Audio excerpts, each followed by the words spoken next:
Welcome to INB news. ముందుగా headlines చూద్దాం.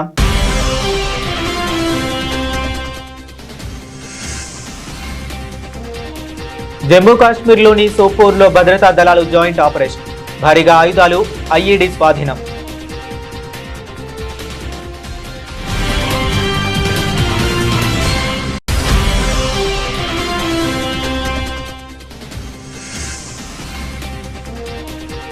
బాధిత హిందూ శరణార్థులకు పౌరసత్వ పత్రాలు త్వరితగతిన అందిస్తాం, బెంగాల్ సీఎం వెల్లడి.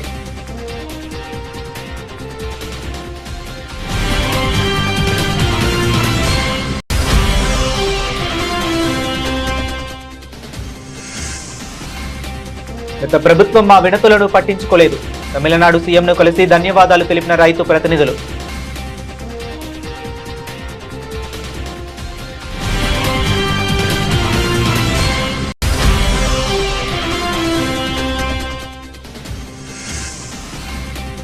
వికసిత్ భారత్ సాధనకు సప్తధార మార్గదర్శి, బీజేపీ ఎంపీ సంబిత్ పాత్ర కీలక వ్యాఖ్యలు.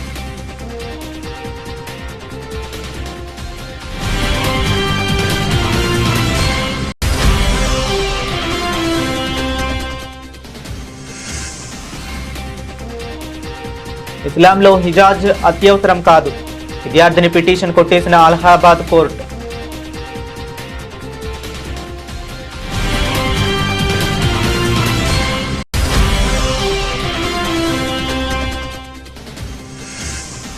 స్థానిక సమరానికి వైఎస్ఆర్సీపీ సాయి, పార్టీ శ్రేణులకు దిశానిర్దేశం చేసిన వైఎస్ జగన్.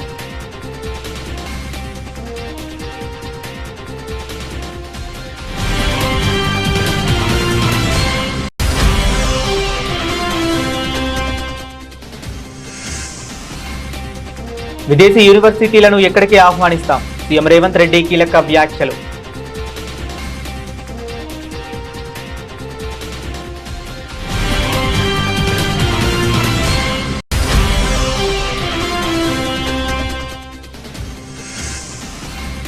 ఏపీ నూతన లోకాయుక్తగా ప్రమాణ స్వీకారం చేసిన జస్టిస్ తల్లాప్రగడ మల్లికార్జునరావు, పాల్గొన్న గవర్నర్, సీఎం చంద్రబాబు.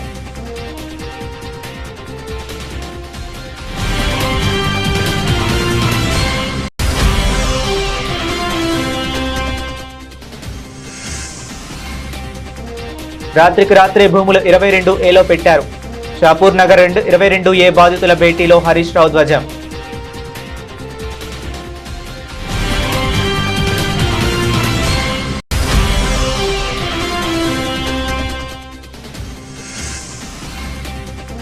చంద్రబాబు పొడిచిన వెన్నుపోట్లను ప్రశ్నిస్తే కేసులు పెడతారా, అంబటి రాంబాబు సంచలన కామెంట్స్.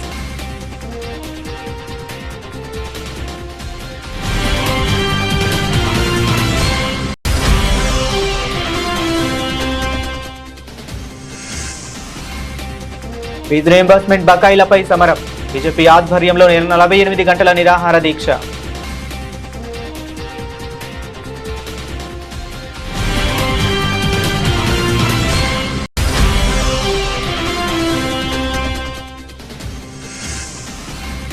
బౌలర్ గాను వైభవ్ సూర్యవంశీ ఆదర్శ్, ఒకే ఓవర్లో 2 వికెట్లు.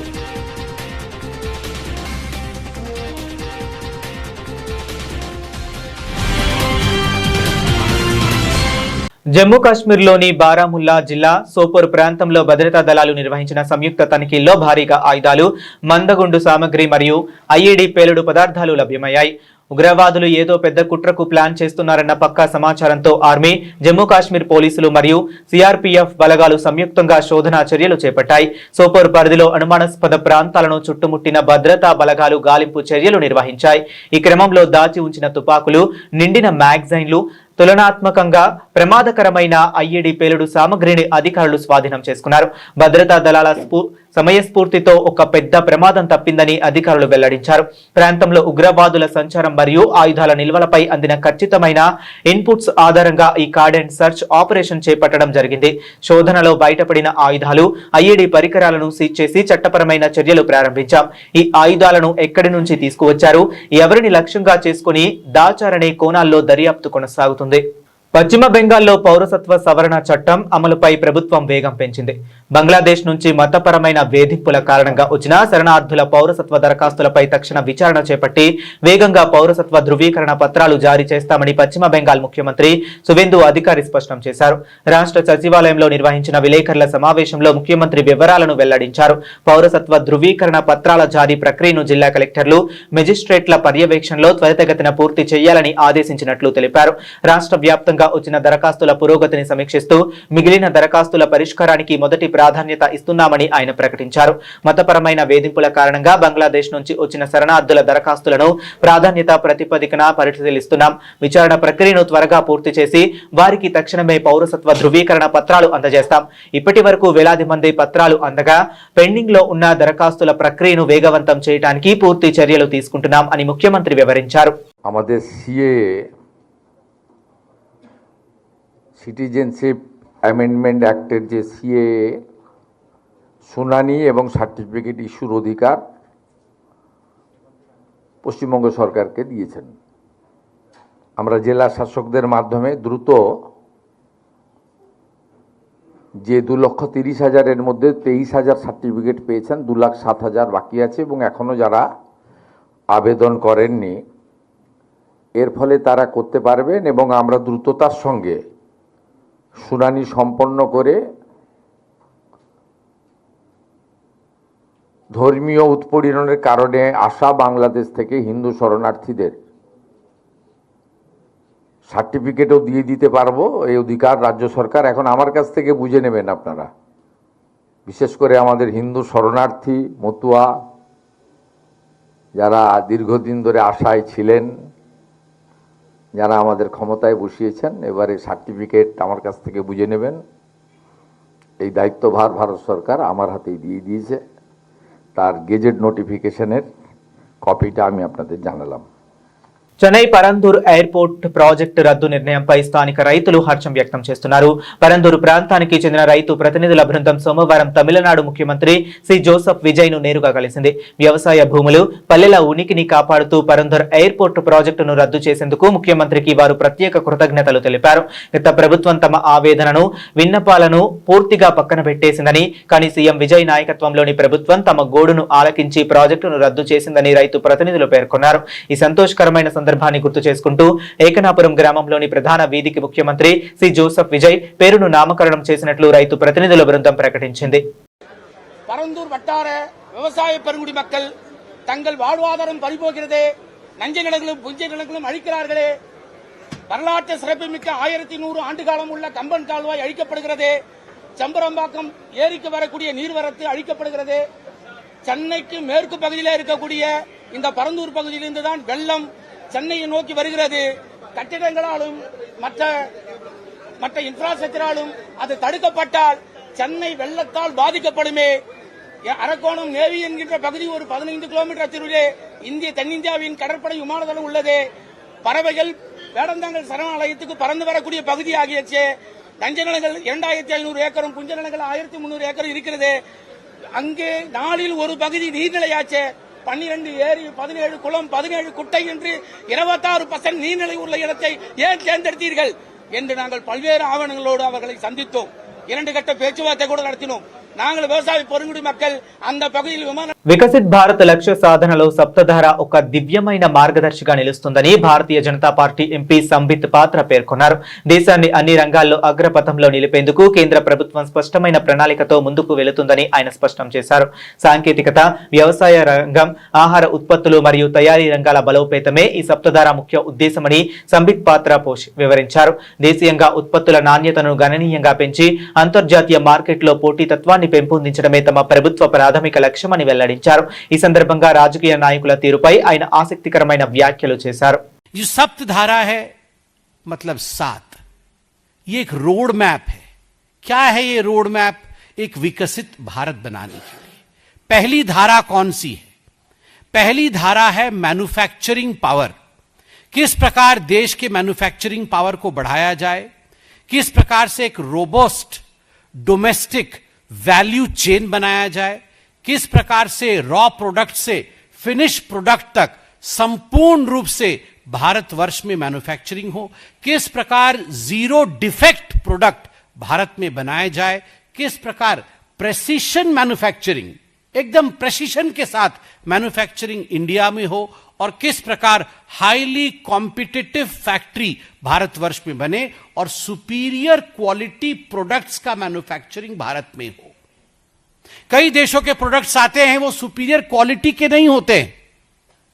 उस प्रोडक्ट को आप हाथ में लीजिएगा, एक दिवाली में वो लाइट जलेगी, अगले दिवाली में वो लाइट नहीं जलेगी, उनका गारंटी नहीं होता है। कई देशों के प्रोडक्ट वैसे होते हैं, but we want to be precise, we want to be competitive, we want to give you durable products. ये हमारे मैन्युफैक्चरिंग का स्वप्न है। और कुछ नेता भी वैसे होते हैं जिनकी गारंटी नहीं होती है, मगर हमारे वाले नेता की गारंटी है। तो हम गारंटी के साथ कहते हैं कि हम आपको गारंटी का मैन्युफैक्चरिंग देंगे। यह है पहला धारा। दूसरी धारा कौन सी है? दूसरी धारा हमारे अन्नदाताओं के लिए है, हमारे किसानों के लिए है, एग्रीकल्चर के लिए है, फार्मिंग के लिए है। एग्रीकल्चर एंड फूड प्रोडक्ट्स, दलहन तिलहन किस प्रकार से आगे बढ़े, किस प्रकार से प्रोडक्टिविटी आगे बढ़े एग्रीकल्चर में, किस प्रकार से केमिकल मुक्त ऑर्गेनिक एग्रीकल्चर आगे बढ़े। పాఠశాలలో యూనిఫామ్ తో పాటు తలకు హిజాబ్ ధరించేందుకు అనుమతి ఇవ్వాలని కోరుతూ ఓ విద్యార్థిని దాఖలు చేసిన పిటిషన్ను అలహాబాద్ హైకోర్టు కొట్టివేసింది. ఇస్లాంలో హిజాబ్ ధరించడం అత్యవసరమైన మతపరమైన ఆచారం అని నిరూపించేందుకు ఎలాంటి వాస్తవ చట్టపరమైన ఆధారాలను తమ ముందు ఉంచలేదని కోర్టు స్పష్టం చేసింది. ప్రయాగ్రాజ్లోని అత్తర్సుయియా ప్రాంతంలో ఉన్న ఠాగూర్ పబ్లిక్ స్కూల్ విద్యార్థిని సుకైనా రిజ్వీ తన తల్లి ద్వారా ఈ పిటిషన్ దాఖలు చేసింది. 10వ తరగతి పూర్తి చేసి అదే పాఠశాలలో 11వ తరగతిలో చేరాలనుకుంటున్న తాను నిర్దేశిత యూనిఫామ్ తో పాటు హిజాబ్ ధరించడానికి అనుమతించేలా స్కూల్ యాజమాన్యాన్ని ఆదేశించాలని కోర్టును అభ్యర్థించింది. ఈ పిటిషన్ను ఆగస్టు 21న విచారించిన జస్టిస్ జేజే మునీర్, జస్టిస్ ఇంద్రజిత్ శుక్లాతో కూడిన ధర్మాసనం కీలక వ్యాఖ్యలు చేసింది. ఈ పాఠశాలలో ఇతర విద్యార్థులు ఎవరు, చివరకు అదే మతానికి చెందిన అమ్మాయిలు కూడా హిజాబ్ ధరించడం లేదని ఫోటోల ద్వారా స్పష్టమవుతుందని పేర్కొంది. హిజాబ్ ధరించడం ఇస్లాంలో అత్యవసరమని పిటిషనర్ చెప్పడం కేవలం మాటలకే పరిమితమైందని, దానిని నిరూపించేందుకు మత గ్రంథాలు గాని ఇతర ఆధారాలు గాని సమర్పించలేదని ధర్మాసనం తెలిపింది. लेकिन मुझे लगता है कि हिजाब के नाम पर सांप्रदायिक बवाल और सांप्रदायिक अजाब किसी को भी पैदा करने की कोशिश नहीं करनी चाहिए। जो संस्थान हैं, जो शैक्षणिक संस्थान हैं, जो एजुकेशनल इंस्टीट्यूशंस हैं, उनके अपने जो है वो ड्रेस कोड होते हैं, उनकी अपनी जो है वो अनुशासन होता है, उनके अपनी जो है व्यवस्थाएं होती हैं, और उस ड्रेस कोड का, उस अनुशासन का, उस व्यवस्था का सबको सम्मान करना चाहिए। और इसी बात को इलाहाबाद हाई कोर्ट ने भी कहा है, और यही बात जो है वो इससे पहले भी कई न्यायालय कह चुके हैं, कई व्यवस्थाएं कह चुकी हैं। मुझे लगता है कि इस मुद्दे को लेकर के किसी तरह का भी सांप्रदायिक संक्रमण किसी को पैदा नहीं करना चाहिए, और इस तरह के किसी भी सांप्रदायिक संक्रमण से सबको सावधान रहना चाहिए। इससे जो है वो किसी की भी आस्था को कोई खतरा नहीं है, किसी के जो है वो सम्मान को कोई खतरा नहीं है, लेकिन सभी को जो है वो जो संस्थान है, जो शैक्षणिक संस्थान है या भी कोई संस्थान हो, उसके जो सभी कोड है, ड्रेस कोड है, उसके जो अनुशासन है, उसकी जो व्यवस्था है, उसका सबको सम्मान करना होगा। రాష్ట్రంలో రాబోయే స్థానిక సంస్థల ఎన్నికల సమరానికి వైఎస్ఆర్ కాంగ్రెస్ పార్టీ శ్రేణులు సమాయత్తమవుతున్నాయి. వైఎస్ఆర్సీపీ అధినేత మాజీ ముఖ్యమంత్రి వైఎస్ జగన్మోహన్ రెడ్డి పార్టీ ముఖ్య నేతలు మరియు నియోజకవర్గ ఇన్ఛార్జీలతో తాడేపల్లిలోని పార్టీ కేంద్ర కార్యాలయంలో సుదీర్ఘంగా సమావేశమయ్యారు. స్థానిక పోరులో అనుసరించాల్సిన వ్యూహాలు మరియు కార్యాచరణపై పార్టీ నాయకులకు ఆయన కీలక దిశానిర్దేశం చేశారు. ఈ కీలక సమావేశంలో స్థానిక సమస్యలు, ప్రజల పట్ల కూటమి ప్రభుత్వ పనితీరు మరియు పార్టీ పరంగా తీసుకోవాల్సిన ముందస్తు చర్యలపై వైఎస్ జగన్ సుదీర్ఘంగా చర్చించారు.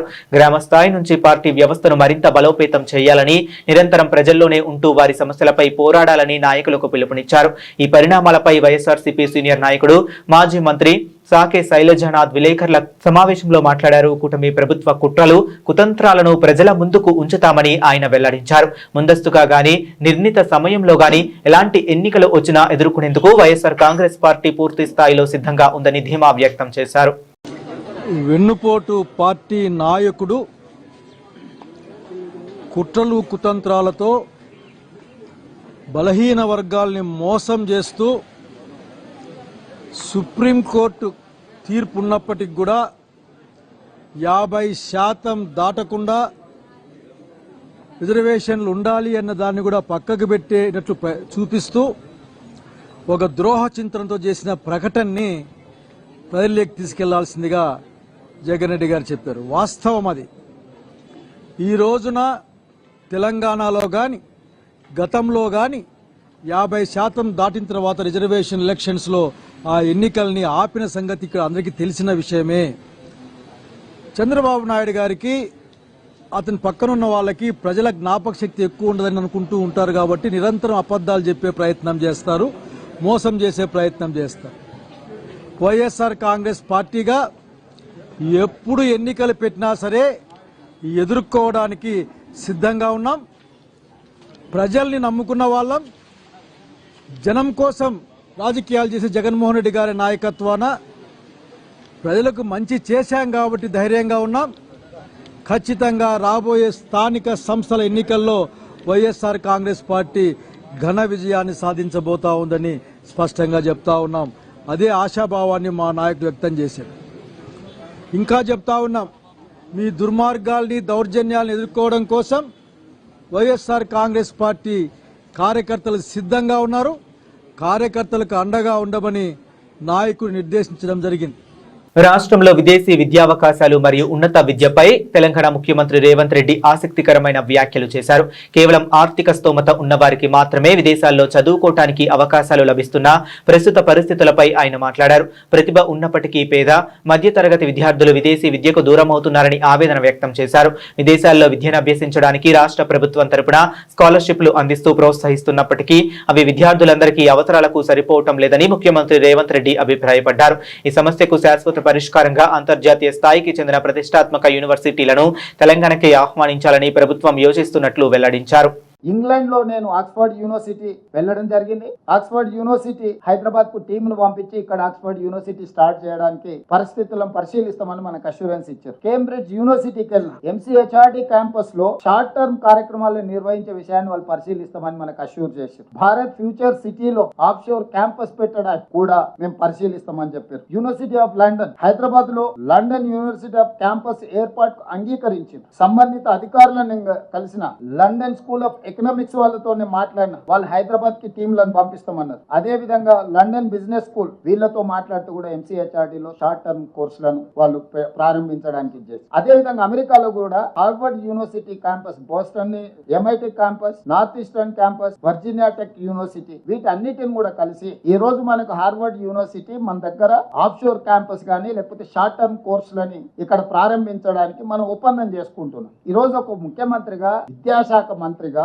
మంచి యూనివర్సిటీలను, ఐవీ లీగ్ టాప్ 10 లో ఉన్న యూనివర్సిటీలను తెలంగాణకి తీసుకురావాలనేది మా ప్రభుత్వం యొక్క లక్ష్యం. ఒకప్పుడు మహాత్మా గాంధీ గారు, డాక్టర్ బాబాసాహెబ్ అంబేద్కర్ గారు ఇంగ్లాండ్ లో చదువుకోవడం వల్ల, లండన్ స్కూల్ ఆఫ్ ఎకనామిక్స్ లో డాక్టర్ బాబాసాహెబ్ అంబేద్కర్ చదువుకోవడం వల్ల ఈ దేశానికి దార్శనికుడుగా మారింది. ఈ దేశం యొక్క దాస్య శృంఖలాల నుంచి విముక్తి మహాత్మా గాంధీ గారు కల్పించగలిగింది. ఒక విజ్డమ్, ఒక మంచి యూనివర్సిటీలో ప్రపంచ స్థాయి అవగాహన కలిగిన, పరిజ్ఞానం కలిగిన విద్యాలయాల్లో చదువుకుంటే ఆ చదువు, ఆ జ్ఞానము మన ప్రాంతము, మన రాష్ట్రము, మన దేశం అభివృద్ధి పదం వైపు నడిపించడానికి ఉపయోగపడుతుందని పేదవాళ్ళు, ముఖ్యంగా మధ్య తరగతి వాళ్ళు, దళితులు, గిరిజనులు, బలహీన వర్గాలు, అదే విధంగా ఇతర ఆర్థికంగా వెనుకబడిన సమాజము విదేశాలలో, యూకేలోనో యుఎస్ లోనో చదువుకోవాలంటే కోట్ల రూపాయల ఖర్చు అవుతుంది. కాబట్టి కొద్దిమంది మాత్రమే అక్కడికి వెళ్లి చదువుకోగలిగిన పరిస్థితులు, ఆర్థిక వెసులుబాటు ఉంటుంది. కాబట్టి ఈ రోజు మనం ఫారిన్ స్కాలర్షిప్స్ కూడా ఇచ్చి ప్రోత్సహించినా అది సరిపోవడం లేదు. కాబట్టి ఆ యూనివర్సిటీలను, ఆ క్రీడా మైదానాలను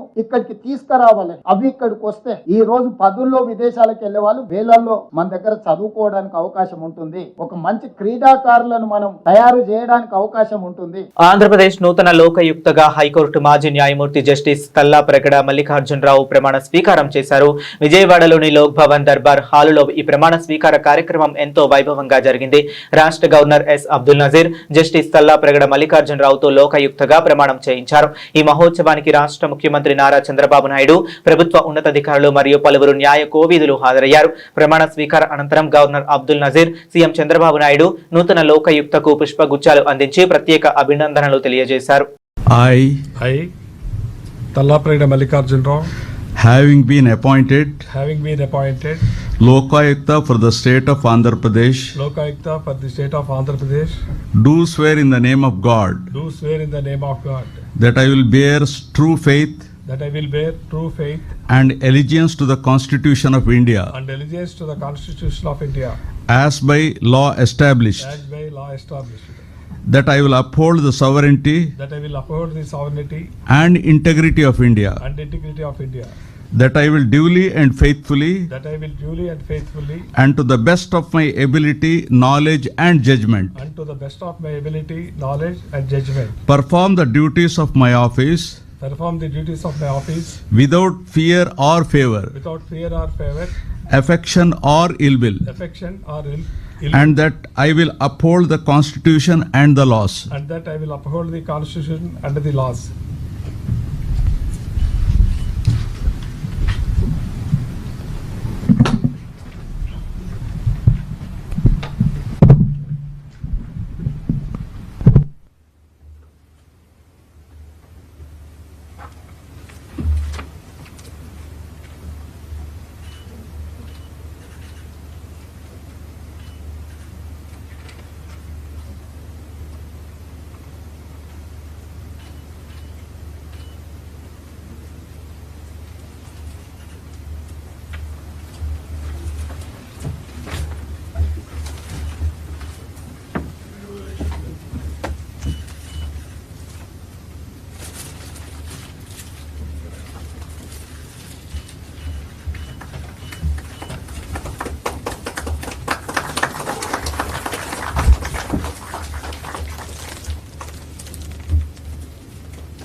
తెలంగాణలో 22A నిషేధిత భూముల జాబితా వ్యవహారం తీవ్ర కలకలం రేపుతుంది. కుత్బుల్లాపూర్ నియోజకవర్గంలోని షాపూర్ నగర్ 22A బాధితులతో నిర్వహించిన సమావేశంలో బీఆర్ఎస్ సీనియర్ నేత మాజీ మంత్రి హరీష్ రావు పాల్గొని ప్రభుత్వంపై తీవ్ర స్థాయిలో విమర్శలు గుప్పించారు. సామాన్య ప్రజల స్థలాలను, భూములను రాత్రికి రాత్రే 22A నిషేధిత జాబితాలో చేర్చి వారిని నిద్రలేని రాత్రులు గడిపేలా చేస్తున్నారని హరీష్ రావు ఆరోపించారు. రెవెన్యూ మంత్రి పొంగులేటి శ్రీనివాసరెడ్డి మరియు అధికారుల నిర్లక్ష్యం వల్లే లక్షలాది మంది ప్రజలు తీవ్ర ఇబ్బందులు పడుతున్నారని ఆయన మండిపడ్డారు.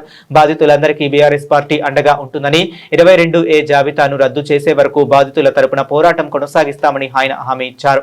పొంగులేటి నేను ఏం మాట్లాడిండు ప్రెస్ మీట్ పెట్టి బొంకుతున్నాడు నిన్న. ఏమని 98% భూములు 22A నుంచి తీసేసినాము అంటుండు.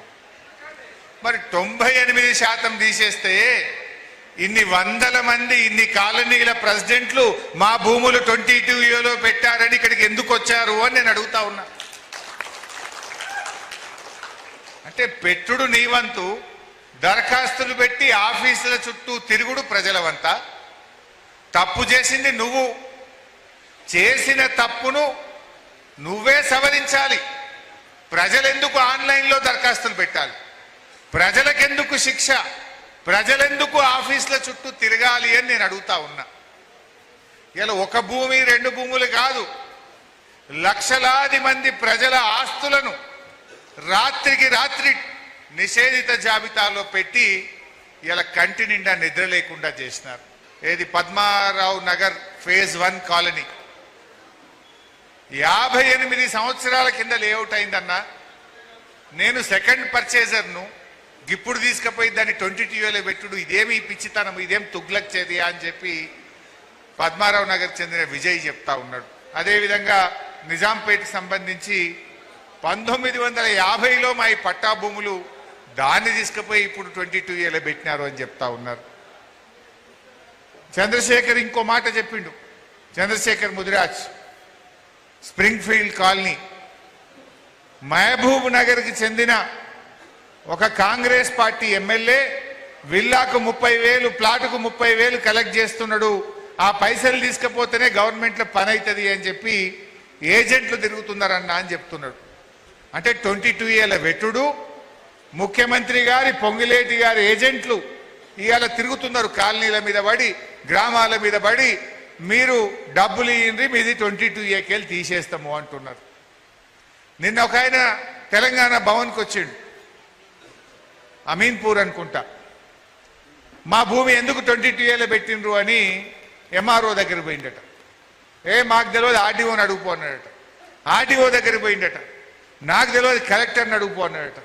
కలెక్టర్ దగ్గర పోయిండట. ఇది నేను కాదు గవర్నమెంట్ నిర్ణయం తీసుకున్నది, గవర్నమెంట్ని అడుగుపో అన్నాడట. బయటకు వచ్చినాక ఓ బ్రోకర్ కలిసిండట. ఇక చూడుబాయి ఒట్టిగా తీసేస్తారా, బర్రె పాలు ఉత్తగిస్తుందా, సొప్పేస్తేనే పాలు ఇస్తుంది, గదేందో చూసుకోపో అంటుండట. అంటే ఈ 22A వెనుక ఉన్న కథ ఏంటంటే కమిషన్లు దొబ్బుడు. తనపై గుంటూరు పట్టాభిపురం పోలీస్ స్టేషన్లో కేసు నమోదు చేయడంపై వైఎస్ఆర్సీపీ సీనియర్ నేత మాజీ మంత్రి అంబటి రాంబాబు తీవ్ర స్థాయిలో మండిపడ్డారు. కూటమి ప్రభుత్వం ప్రజా వ్యతిరేక విధానాలపై గలమెత్తుతున్నందుకే తనపై వరుసగా అక్రమ కేసులు బనాయిస్తున్నారని ఆయన ధ్వజమెత్తారు. అధికార పక్షం తమ పార్టీని నిరంతరం గొడ్డలి పార్టీ అంటూ కించపరుస్తుంటే దానికి ప్రతిగానే తాను పొలిటికల్ కౌంటర్ ఇచ్చానని అంబటి రాంబాబు తెలిపారు. గతంలో సీఎం చంద్రబాబు నాయుడు పొడిచిన రాజకీయ వెన్నుపోట్లను ప్రస్తావిస్తూ వెన్నుపోటు పార్టీ అంటూ ఒక పాటన పోస్ట్ చేస్తే దానిపై కూడా పోలీసులు వింతగా కేసు పెట్టడం కూటమి ప్రభుత్వ కక్ష సాధింపు చర్యలకు నిదర్శనమని విమర్శించారు. ఇంతకుముందు చాలా కేసులు పోలీసు వారు రిజిస్టర్ చేశారు ఎఫ్ఐఆర్లుగా. అవన్నీ కూడా ఎఫ్ఐఆర్ దశలోనే ఉన్నాయి. ఇంకా ఎక్కడా కూడా ఛార్జ్ షీట్లు ఫైల్ చేయనటువంటి నేపథ్యం. ఎందుకు ఈ విషయాన్ని చెబుతున్నానంటే సుమారుగా నా మీద ఎన్ని కేసులు వివిధ పోలీస్ స్టేషన్లో రికార్డ్ అయ్యాయో బహుశా పోలీసు వారికి తెలియదు, నాకు కూడా తెలియదు. ఎందుకంటే ఒకే నేరం మీద అనేక పోలీస్ స్టేషన్లో కేసులు రిజిస్టర్ చేసినటువంటి అరుదైనటువంటి సంఘటన. చట్టం చాలా క్లియర్గా చెప్తుంది ఒకే నేరం మీద ఒక కేసు మాత్రమే రిజిస్టర్ చేయాలి అని. కానీ ఒకే నేరారోపణ మీద అనేక పోలీస్ స్టేషన్లో కేసులు రిజిస్టర్ చేసి నన్ను వేధించాలి, భయపెట్టాలనేటువంటి ప్రయత్నం చేస్తున్నారు. నిన్నగాక మొన్న ఒక కేసు రిజిస్టర్ చేశారు. అది ఎక్కడ? పట్టాభిపురం పోలీస్ స్టేషన్లో 478/26 23వ తారీఖు ఆగస్టు నెలలో ఒక కేసు బుక్ చేశారు. ఇది చాలా చిత్రమైనటువంటి కేసు. నేను సోషల్ మీడియాలో సాధ్యమైనంత వరకు యాక్టివ్గా ఉండి ప్రజలకు నా అభిప్రాయాలను సోషల్ మీడియా ద్వారా తెలియపరిచేదానికి నేను నిరంతరం పనిచేస్తూ ఉన్నాను. దానిలో భాగంగానే నా యూట్యూబ్ ఛానల్లో అంబటి రాంబాబు అఫీషియల్ అనే ఛానల్లో నేను నా ప్రసంగాలు, కొన్ని సందర్భాల్లో నా పాటలు దానిలో నేను పోస్ట్ చేస్తాను. అది రాష్ట్రంలో ఉన్నటువంటి ప్రజానీకం కావాల్సిన వాళ్ళు చూస్తారు. దీనిలో రీసెంట్గా నేను ఒక పాటని పోస్ట్ చేశాను. ఆ పాట ఏంటంటే చంద్రబాబు నాయుడు గారి పార్టీ అది వెన్నుపోటు పార్టీ అని, ఆ వెన్నుపోటు పార్టీ అనేక మందికి వెన్నుపోటు పొడిచిందని, తన బంధువులకు పొడిచిందని, సాక్షాత్తు ఎన్టీ రామారావు గారికి వెన్నుపోటు పొడిచిందని, వారి బంధువులందరికీ వెన్నుపోటు పొడవడంతో పాటుగా ప్రజలకు కూడా వెన్నుపోటు పొడిచింది, రాష్ట్రానికి వెన్నుపోటు పొడిచింది. ఏదైతే వాగ్దానాలు చేశారో వాగ్దానాలన్నింటినీ కూడా మంట కలిపి వెన్నుపోటు పొడిచినటువంటి పార్టీ ఆ తెలుగుదేశం పార్టీ అనేది నేను రీసెంట్గా ఏఐలో ఒక పాటని పోస్ట్ చేయటం జరిగింది. ఇది ఎందుకు పోస్ట్ చేశాను? కారణం ఏమిటి అంటే ఇది ప్రతి విమర్శ తప్ప విమర్శ కాదు. ఎప్పటి నుంచో చంద్రబాబు నాయుడు గారి పార్టీని వెన్నుపోటు పార్టీ అనడం అనేది చాలా సహజమైనటువంటి అంశం. నేను కొత్తగా చెప్తున్నటువంటి అంశం. తెలంగాణలో పెండింగ్ లో ఉన్న ఫీజు రియంబర్స్మెంట్ బకాయిలను వెంటనే విడుదల చేయాలని డిమాండ్ చేస్తూ భారతీయ జనతా పార్టీ పోరుబాట పట్టింది. హైదరాబాద్ లోని పార్టీ రాష్ట్ర కార్యాలయంలో బీజేపీ సీనియర్ నేత ఎన్ రామచంద్రరావు ఆధ్వర్యంలో చేపట్టిన 48 గంటల నిరాహార దీక్ష కొనసాగుతుంది. ఈ నిరాహార దీక్షకు బీజేపీ ఎంపీ ఈటెల రాజేందర్ హాజరై తమ పూర్తి మద్దతు తెలిపారు. కాంగ్రెస్ ప్రభుత్వం అధికారంలోకి వచ్చినప్పటి నుంచి ఫీజు రియంబర్స్మెంట్ నిధులు విడుదల కాకపోవడంతో లక్షలాది మంది విద్యార్థులు, వారి తల్లిదండ్రులు తీవ్ర ఆందోళనకు గురవుతున్నారని ఆయన విమర్శించారు. ప్రస్తుత కాంగ్రెస్ పాలనలో రాష్ట్రంలోని అన్ని వర్గాల ప్రజలు తీవ్ర అసంతృప్తితో ఉన్నారని ఆయన మండిపడ్డారు. ఇది ఆరంభం మాత్రమే. సమస్య పరిష్కారమయ్యేంత వరకు రేవంత్ రెడ్డి మెడలు వంచైనా 20 లక్షల మంది విద్యార్థుల భవిష్యత్తును కాపాడే బాధ్యత భారతీయ జనతా పార్టీ తీసుకుందని చెప్పి సందర్భంగా తెలంగాణ ప్రజానికానికి విజ్ఞప్తి చేస్తున్నా. ఇవాళ పిల్లల్ని క్లాస్ రూములలో నీ ఫీజు రాలేదని చెప్పి నిలబెట్టినప్పుడు ఇవాళ కన్నీళ్ళు గుడ్లలో సుడులు తిరుగుతున్నాయి. బాబు, ఎంతమంది విద్యార్థులు వాళ్ళ కళ్ళల్లో నీళ్లు సుడులు తిరుగుతున్నాయి. ఫీజు కట్టలేదని టీచర్ నిలబెడితే ఆ అవమానం భరించలేక కొంతమంది పిల్లలు సూసైడ్ చేసుకునే చరిత్ర నీకు తెలుసా రేవంత్ రెడ్డి గారు? గింత వేదన, గింత దుఃఖం ఉన్నటువంటి ఇష్యూ, 20 లక్షల మంది పేద విద్యార్థులకు సంబంధించిన ఇష్యూ నువ్వు గ్రీన్ ఛానల్ అని బుకాయించే ప్రయత్నం చేస్తున్నావు. ఇది మంచిది కాదని చెప్పి విజ్ఞప్తి చేస్తున్నా. వైభవ్ సూర్యవంశీ అంటే బ్యాట్ తో విధ్వంసమే గుర్తొస్తుంది, కానీ ఈసారి బంతితోనూ అదరగొట్టాడు. 4 బంతుల వ్యవధిలోనే 2 వికెట్లు తీసి అందరినీ ఆశ్చర్యపరిచాడు. బ్యాట్ తో ఆశించిన స్థాయిలో రాణించలేకపోయినా దులీప్ ట్రోఫీ అరంగేట్రంలో బంతితో మాత్రం తనలోని కొత్త టాలెంట్ ను బయటపెట్టాడు.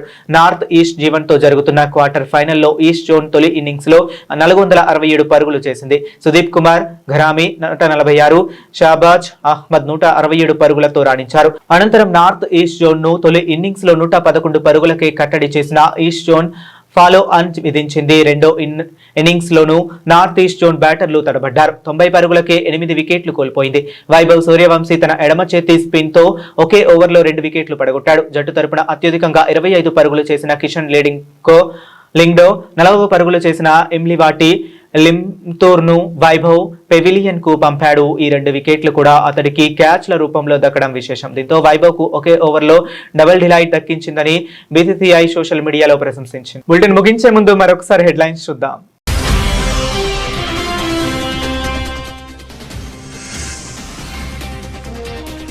జమ్మూ కాశ్మీర్లోని సోపోర్లో భద్రతా దళాలు జాయింట్ ఆపరేషన్, భారీగా ఆయుధాలు, ఐఈడీ స్వాధీనం.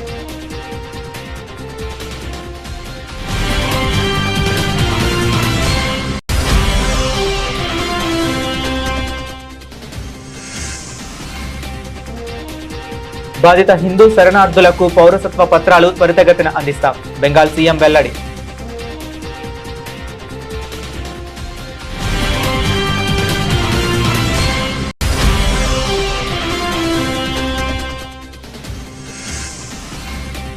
గత ప్రభుత్వం మా వినతులను పట్టించుకోలేదు, తమిళనాడు సీఎంను కలిసి ధన్యవాదాలు తెలిపిన రైతు ప్రతినిధులు.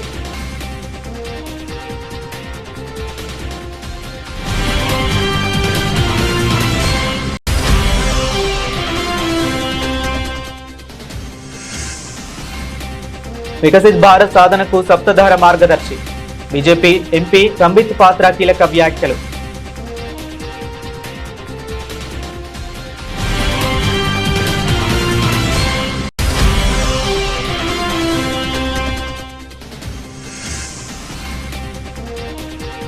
ఇస్లాంలో హిజాజ్ అత్యవసరం కాదు, విద్యార్థిని పిటిషన్ కొట్టేసిన అలహాబాద్ కోర్టు.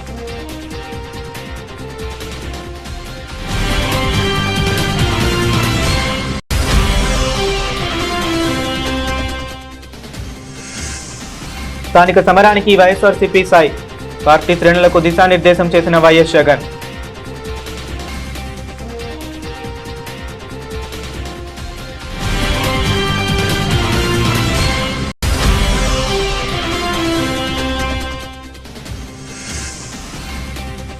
విదేశీ యూనివర్సిటీలను ఎక్కడికి ఆహ్వానిస్తాం, సీఎం రేవంత్ రెడ్డి కీలక వ్యాఖ్యలు.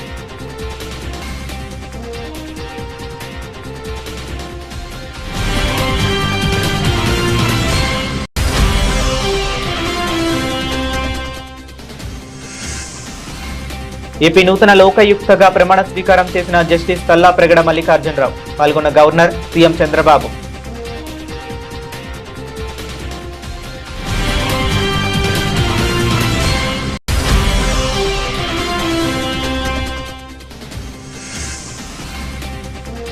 రాత్రికి రాత్రే భూములు 22A పెట్టారు, షాపూర్ నగర్ 22A బాధితుల భేటీలో హరీష్ రావు ధ్వజం.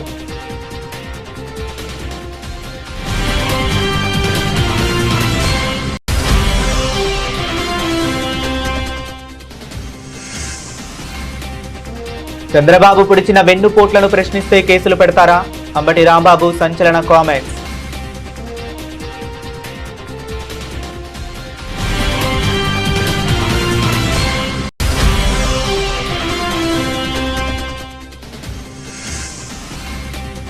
ఫీజు రీయింబర్స్మెంట్ బకాయిలపై సమరం, బీజేపీ ఆధ్వర్యంలో 48 గంటల నిరాహార దీక్ష.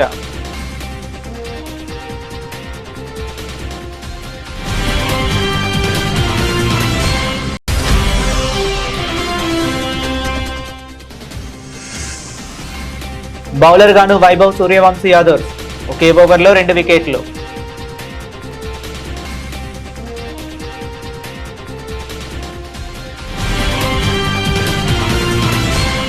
ఇవి ఇప్పటి వరకు ఉన్న అప్డేట్స్. మరిన్ని అప్డేట్స్ కోసం కీప్ వాచింగ్.